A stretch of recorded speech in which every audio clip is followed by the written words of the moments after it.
சிங்கங்கள் என்னை சேதப்படுத்தாதபடிக்கு தேவன் தம்முடைய தூதனை அனுப்பி அவைகளின் வாயை கட்டி போட்டார்.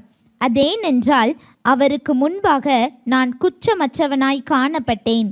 ராஜாவாகிய உமக்கு முன்பாகவும் நான் நீதி கேடு செய்ததில்லை என்றான். தானியேல சிங்கக்கபிக்குள்ள தூக்கி போடுறாங்க. பட்னி போட்டு வச்சிருந்த சிங்கத்துக்கு தானியேல மேல இருந்து தூக்கி போட்டா அது உண்மையிலேயே அது என்ன செய்யணும்? கீழே கூட விடாது. அது என்ன செஞ்சிருக்கும்? கேட்ச் பண்ணிருக்கணும் இல்லையா? ஆனா அங்க சிங்கங்களின் வாய் என்ன செய்யுது? கெட்டப்படுகிறது. நீங்க இதெல்லாம் எடுத்து தியானிச்சு பாருங்க. அவருடைய அன்பும் வல்லமையும் அவருடைய உண்மை தன்மையும் உங்களுக்கு புரியும். அங்க பிரச்சனைகளின் இயல்பு என்ன செய்யப்படுகிறது? மாற்றப்படுகிறது. சிங்கத்தோட இயல்பையே அவர் என்ன செய்கிறார்? மாற்றுகிறார். அப்போ உங்க பிரச்சனைகளின் இயல்பை அவர் மாற்ற முடியுமா? முடியாதா?